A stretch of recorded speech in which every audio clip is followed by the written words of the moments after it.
ప్రభాస్ స్థాయి వేరు స్థానం వేరు అంటుంటారు ఫ్యాన్స్. పాత్ర ఏదైనా, ఘటం ఏదైనా, గెటప్ ఎలాంటిదైనా డార్లింగ్ ఒక్కసారి అడుగు పెడితే ఫిదా అవ్వాల్సిందే అని మురిసిపోతూ ఉంటారు. పౌరాణిక పాత్రలు అంటే ఫస్ట్ గుర్తొచ్చేది డార్లింగే. అలాంటి ప్రభాస్ ఇప్పుడు మరోసారి రాముడి పాత్రలో కనిపించబోతున్నారని ఫిల్మ్ నగర్ కోడే కూస్తోంది. ఇంతకీ ఏ సినిమాలో ఆయన కనిపించబోతున్నారు? ఈ గాసిప్ నిజమేనా?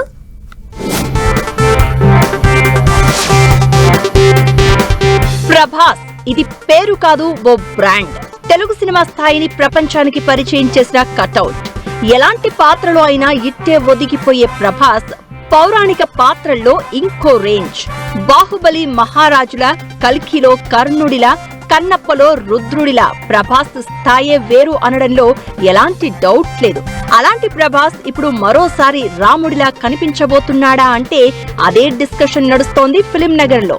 హనుమాన్ కి సీక్వెల్ గా జై హనుమాన్ తెరకెక్కిస్తున్నాడు ప్రశాంత్ వర్మ. ఇందులో రాముడి పాత్ర కోసం ప్రభాస్ ను తీసుకోవాలనే ఆలోచనతో ఉన్నాడట. దీనికోసం ప్రయత్నాలు కూడా చేస్తున్నట్లు ఇండస్ట్రీ వర్గాల్లో వినిపిస్తోంది. జై హనుమానులో హనుమంతుడిగా రిషబ్ శెట్టి కనిపించబోతున్నాడు.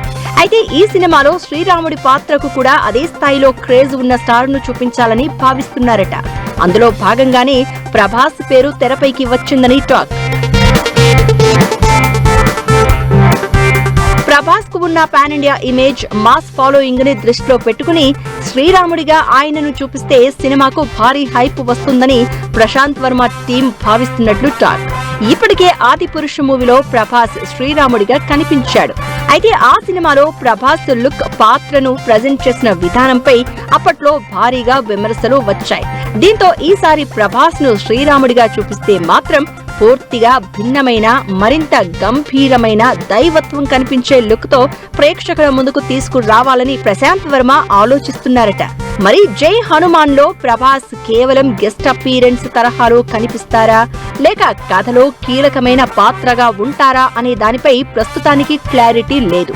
అయితే రాముడిగా ప్రభాస్ ను మరోసారి చూపించే గతంలో వచ్చిన విమర్శలకు చెక్ పెట్టడంతో పాటు ఆ పాత్రలో ప్రభాస్ కు భారీ విజయాన్ని అందించాలనే టార్గెట్ తో ప్రశాంత్ వర్మ ప్రయత్నాలు చేస్తున్నారని టాక్ నడుస్తోంది.